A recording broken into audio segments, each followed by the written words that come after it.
Life is full of the in between. Let's talk about that.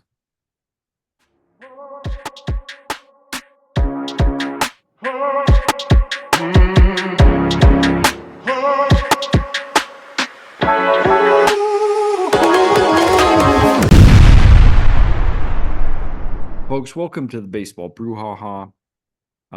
It's been a couple weeks since we last were on here. I don't even remember the exact timing. Adam visited. Adam went to a foreign land. Well, not a foreign land. I mean, A distant land. it is, but it isn't. I mean, it's part of the United States, but it's not the same. Yeah, some differences, Mm-hmm. but they've got baseball. Did you? I mean, you went to a field and you hit a ball in the ocean, apparently. I didn't do any hitting, but Oh, how? I I thought you said. imagined I imagined myself doing so. Okay, all right. I thought you said you hit a ball. Oh, you were No. saying you could hit a ball. Yeah, like Okay. this field on Maui. So I'd never been to Maui, been to Kauai several times. This field on Maui. Mm-hmm. I mean, just stunning.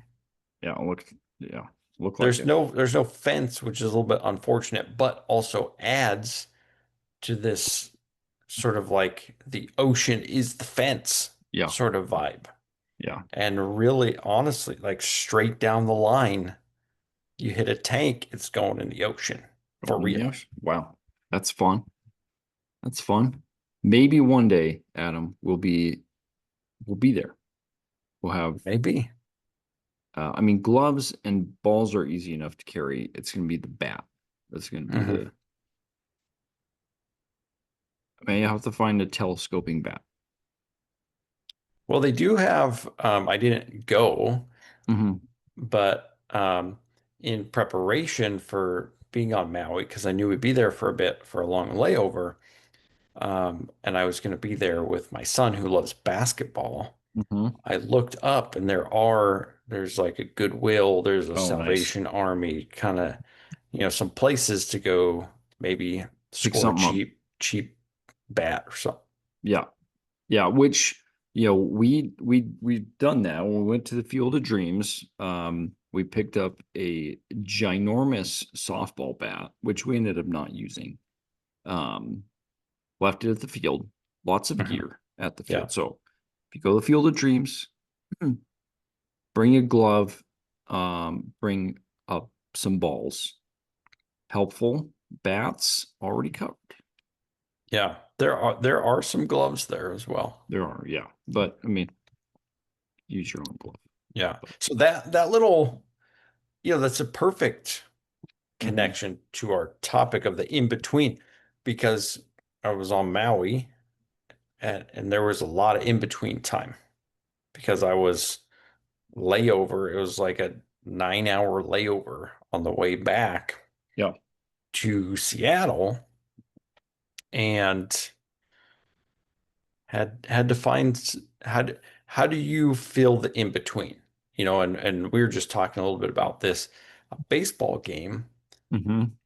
has a lot of in between pitches, in between innings, in between batters, in between plays. There's a new pitcher. There's argument at home plate, balls and strikes.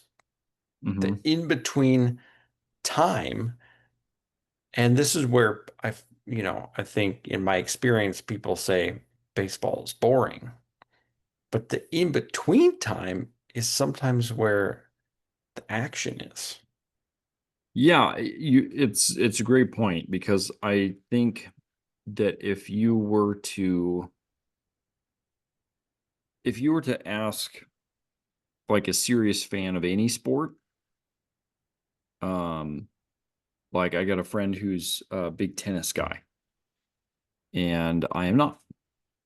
You know, I can watch some of the action and stuff like that, but I can't play tennis effectively. And so I would guess that he would say that there's so much going on mentally Hmm. obviously you're playing and you got to hit the ball and you got to execute.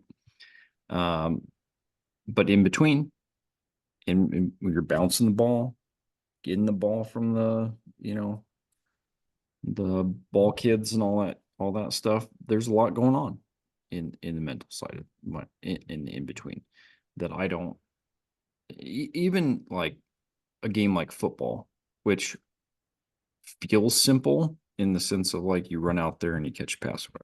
It is a stinking chess match. Hmm. It is a chess match. Yeah. And so there's so much happening in between. And those seasoned football fans know a lot more than a person like me knows about what's going on in between. So, yeah, I mean, it is one of those things we talk about baseball. I think you're absolutely correct that if you don't have a sense of what's happening in between, it's it makes sense why people say it's boring. Yeah. Well, and I was listening to recently, actually, Michelle Obama talk about this. Like, Mm-hmm. most of life is like the in between stuff. Like, you got the big vacation, you get the big raise, you get Mm-hmm. um, the death of a family member, you get the highs and the lows, but the vast majority of life is just the in between, Yeah. the mundaneness, the Mm-hmm. and learning to live and thrive in that in between place is really where there can be a lot of joy and there can be a Yeah. lot of meaning Mm-hmm. that you find there. And I think about that too, like it's summer break for the kids, a lot of in between time for them. But so much of Yeah. their learning about themselves and others and how do I navigate the world is in figuring out what do I do in between this fun thing and that fun thing. Yeah. That's really interesting. So I think this is related here. Um our dad gave me a book for Father's Day. It's called The Way of Baseball. Sean Green. Okay. Like the player, Sean Green. Sean Green, the Okay. player. Former, Um former player. Former player, yeah. Played started his career with the Blue Jays, Dodgers, D-backs, and the Mets. Um and he talked about it is the book is really kind of it's neat because it's a little bit behind the scenes. Like most like personal stories are kind of like here's what my story when I was growing up and and how I got this and that and the other thing. This is much more kind of like his journey of um uh really being in present in every moment. And when he was able to do that, he was a Hall of Fame caliber player, unbelievable player. And when he fell out of those moments and was striving for the numbers or needed, whatever it is, he didn't play at the same level. And so it's interesting, kind of his recollections of how he worked that out. But it made me think about um, when you're talking about the in between, it's sort of this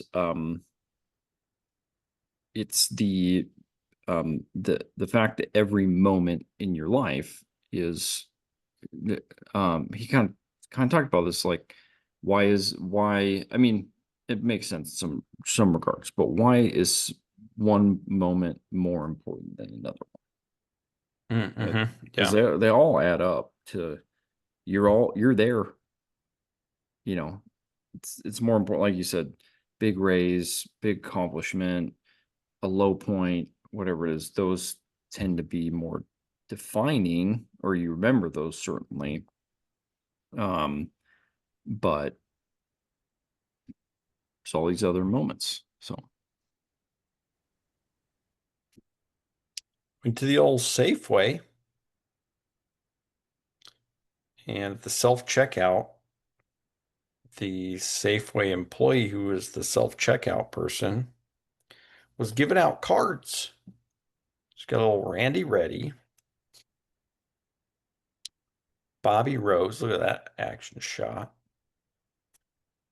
Right.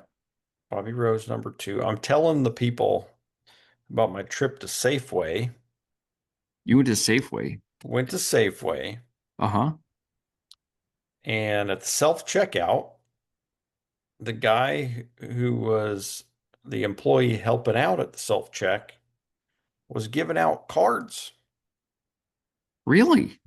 Yeah, he Like, offered me a bunch of baseball, but I told him that my son collects basketball and he had some of those too. So but he gave a few baseballs. So he got a Randy Ready, got some Leaf 92 two. here. Yeah. Mm-hmm. Randy Ready, who played for the A's, I also didn't realize he played for the Brewers. Oh, Padres and Phillies I knew, but yeah. Brewers and Okay. A's I didn't. We got Bobby Rose, Mm-hmm. Bobby Rose times two, Mm-hmm. and Jeff Hewson. Nice. You Jeff know, Houston had a little stint with the Mariners. okay. I believe that's accurate. Expos. Mm-hmm. Yeah. So speaking of the in between, we're just like waiting at the self check. Mm-hmm. Who knows what's going to come your way? Baseball cards. That's what came my way. That's pretty incredible. That does not happen. Yeah, Um, that was a first. yeah, yeah. So, yeah, absolutely. So so you were starting to talk a little bit about the these in between points that could be shaping in some way. Yeah, they can shape you. They can shape your perspective Mm, on the other moments as well. You know, mm, I think about this as an educator too, about how do we talk to ourselves and about our lives during moments like these? And if it's always, I'm bored or this is dumb or whatever, that narrative mm, becomes a dominant one in your life and your mind and your mindset. Whereas, like we've talked about before, with kids sort of in that boredom space, and I try and, you know, help them with like, you know, mm, some creative thing is going to come out of this mm, soon, and they roll their eyes and whatever, because it's uncomfortable. But if you can lean into it, if you can stick with it, if you can find your way out of it, mm, um, because not everyone does, really, frankly. Like you can get stuck in that place of like, it's boring and everything's boring, nothing's interesting, which mm, is a really unhealthy place to be. Or you can, like what I think most kids have, is they experience boredom, but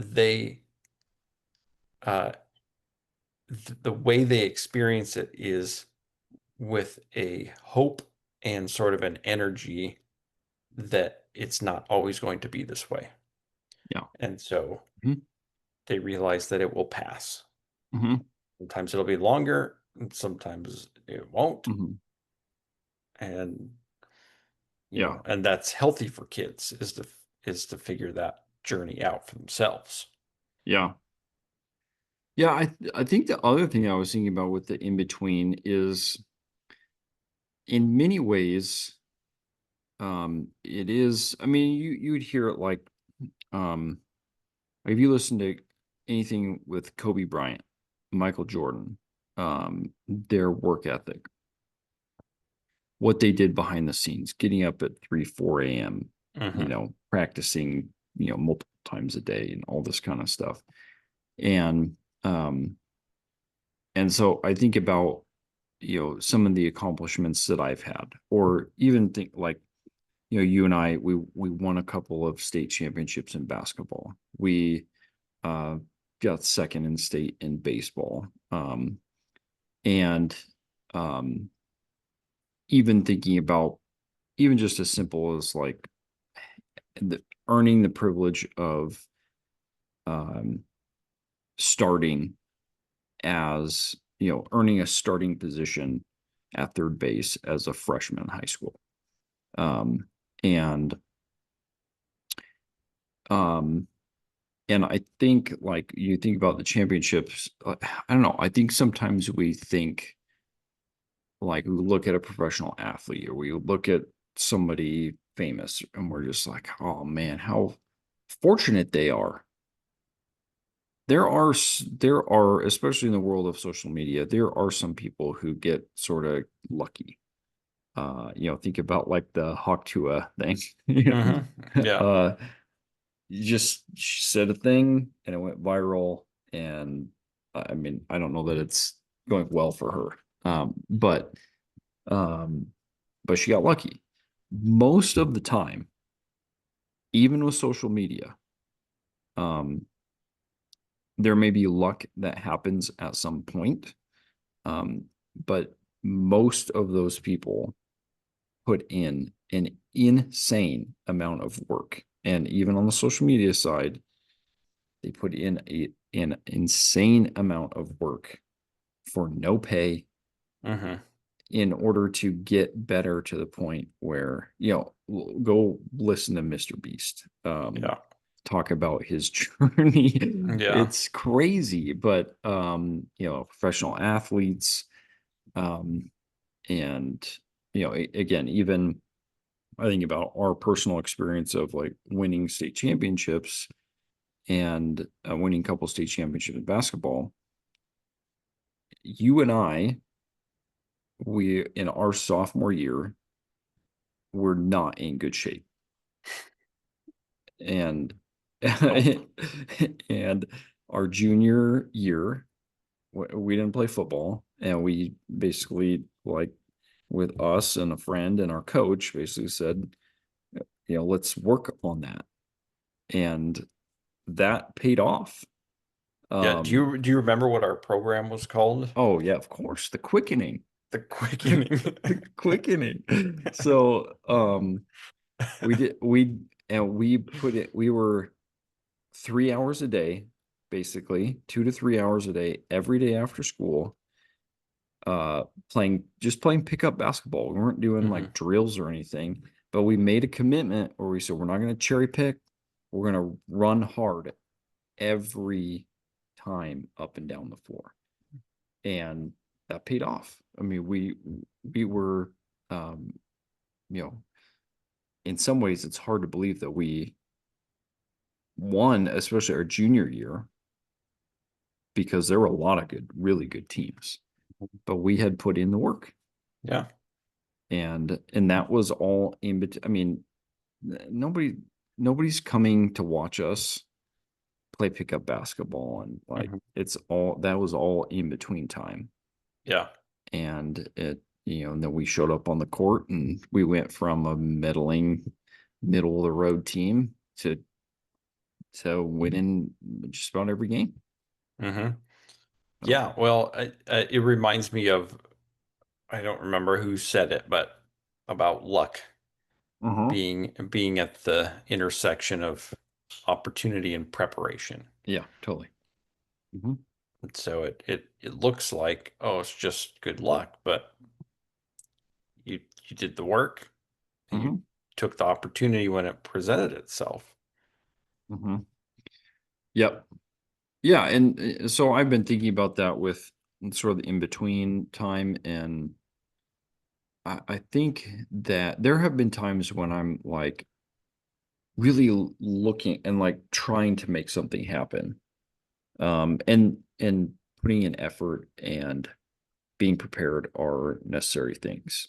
I almost feel like the thing that is more helpful is just being fully present in the moment that you have. If you're bringing your best self to the table in all those moments, you don't know when that opportunity is going to Hmm. arise. It's like, Yeah. you could go look for XYZ opportunity, but if it doesn't arrive, like, and you're not prepared for it, then you're gonna either you're not gonna recognize it for what it is, or two, it's gonna fall in your lap and you're not ready for it. So, Hmm. um, so that has been kind of interesting, again, reading this book and thinking about, okay, how do obviously I'm not a professional baseball player. Um, but what does that look like to be present and to sort of show up and to make the best out of what's right in front of me, at this moment, and rather than like really trying to grasp for whatever thing I'm trying to think I want to attain, um, just to allow, just to show up with what I can. If that makes sense. Yeah, to really to be present for those in between Mhm. times, right? Like you can't spend your life wishing something was going to be different or wishing it was a different time. You have the time now to be present with it right now, appreciate the moment for what it is. And Mhm. the other thing that maybe you're looking forward to or whatever, it'll come, it'll be there. Mhm. Um, but there's value in the moment now too. Yeah. Yeah, there is absolutely. So this is kind of a funny tie-in too. Like I remember, I feel like this comes up almost every time you and I hang out, and or when we're together, actually in the same space, as opposed to just online. Is like when we were in Chicago last year.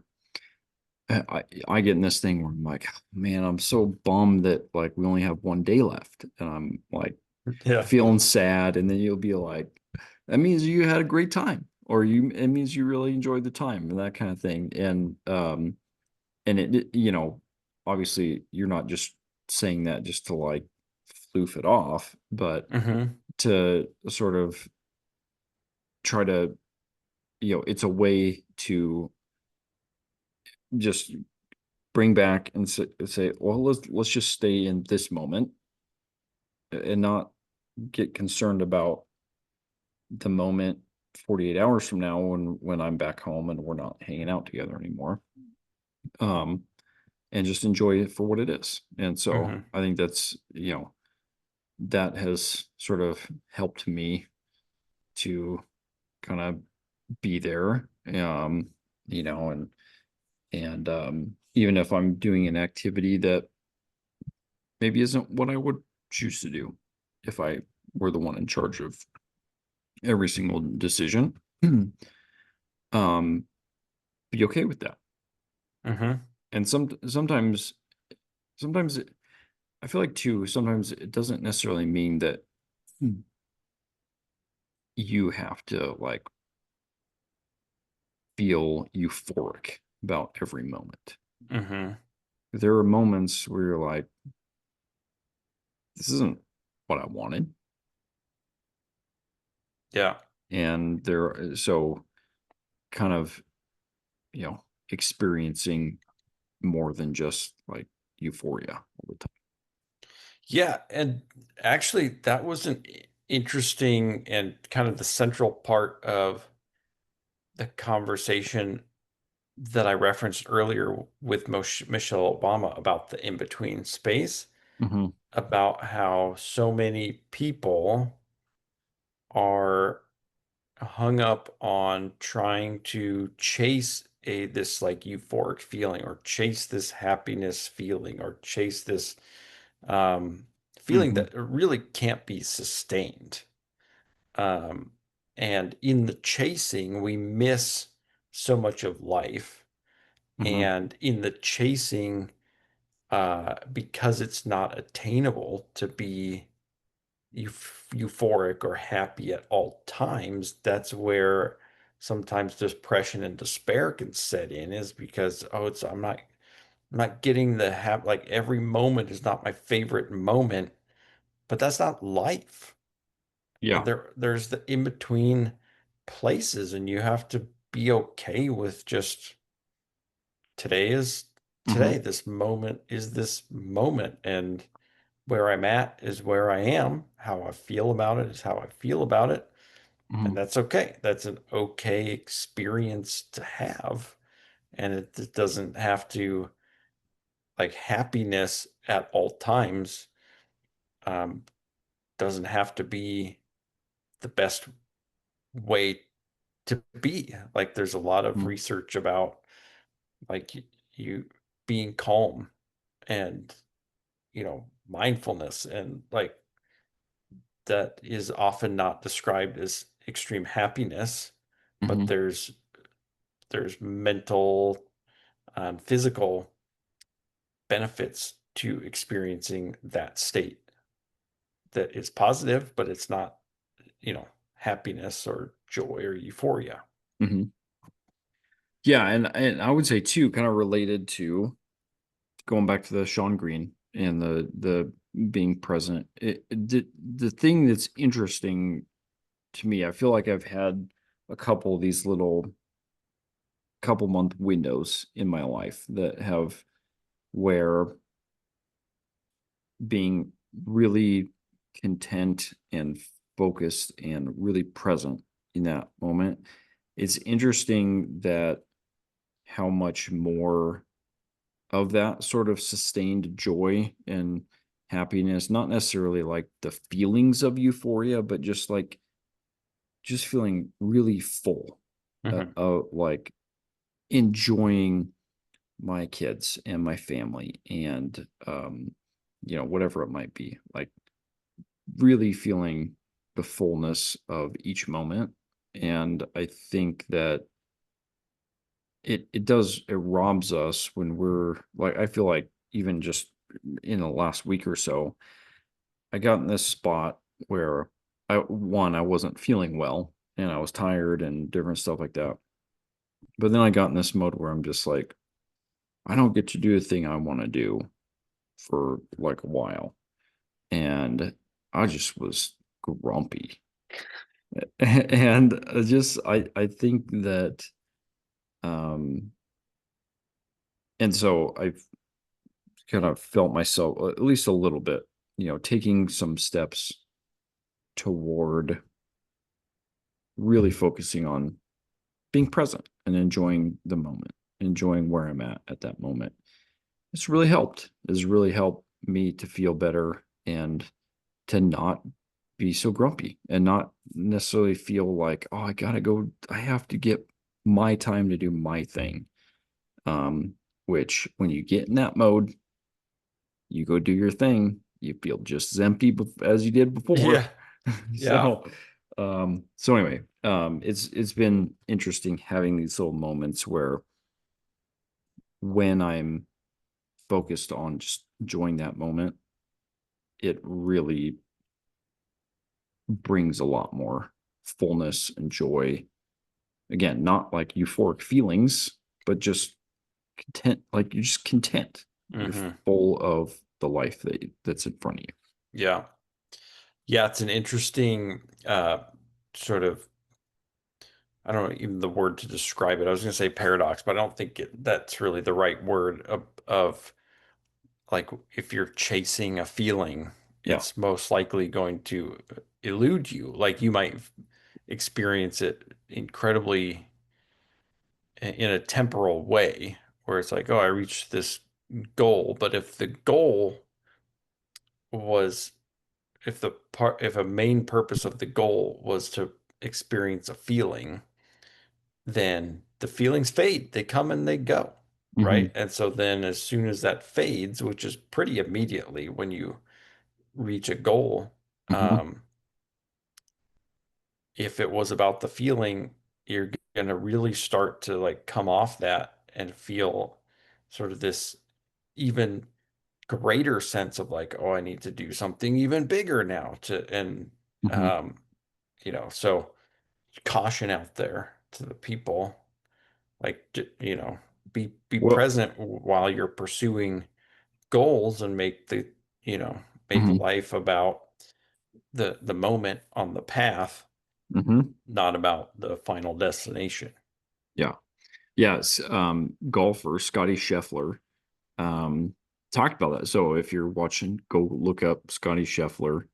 Um, he won a tournament, won a couple tournaments or something, and he talked about that exact same thing of like, look, it feels good to like work hard and to accomplish a thing, but like, what is it at the end of the day? Like, what does that mean? Hmm. Like it that can't be the fullness of what it is. It's just like you attain something, and then yeah, like you said, there's always a thing and a thing and a thing and a thing and a thing, and you know, you can you just get in a bad spot if you hit that thing and then you're like you realize, boy, like those I think if you can accept it for what it is and really enjoy it, but you can't live there. Like I don't know. I don't know how to say it, but Yeah, um and especially things that you perceive as being outside of yourself. So this is it's mm, like it becomes really evident when people are like chasing approval from other people, or yeah, sure. um, I want my boss to recognize this or that or whatever, and Hmm. that can be really um, tough to navigate. But it Hmm. also, if you feel like, okay, like I'll do this sometimes with an exciting, like an event I'm excited to go to, like a Hmm. Mariners game or something. Like I'm really gonna like the happiness is gonna be there. But Hmm. it's like that the game isn't where the happiness is. Like I enjoy it if I'm present there at the game. Hmm. Yeah, I think I wonder, and I've had this in sort of different contexts too, but and this would be maybe a good, uh, interesting conversation to continue on. But was what do you do if you don't feel that thing, right? This is huge in like relationship happiness Hmm. because if you are like, well, my wife's not doing this for me, or my friend isn't whatever, or whatever it is, it's just not it's not it's not enough and that kind of thing. It's like, well, what if you don't ever get that? Like, then what? Yeah. You have to reckon with that. And I think that's a challenge. I think it's a honestly, I think that's a great little leaping point, if you will. Hmm. Like you just reckon with that of like, um, what if you don't ever get that thing that you feel like I must have this thing? Well, what if you don't? Hmm. Mm, that's tough. Especially when you're not the one in control of that thing. Yes, yes, yeah, 100. But like, how much are you really in control of most of that anyway? Because if Right? you're in control, aren't you chasing? Right? Like you're Not chasing. necessarily, like I think about um, a lot of like quite a few um, counselors, mental health people talk about what are the things that you can control. I Yeah, control sure. my thoughts, I control my Yep. actions, I control how I respond to my feelings. Hmm. That's it. That is it. Yeah. Yeah, And you're that's right. well said. Everything else is chasing something else. Yeah. So, well, we're gonna leave it there. This is a fun conversation. We'll have to pick it up. Maybe we'll have to talk about some of our own experiences with.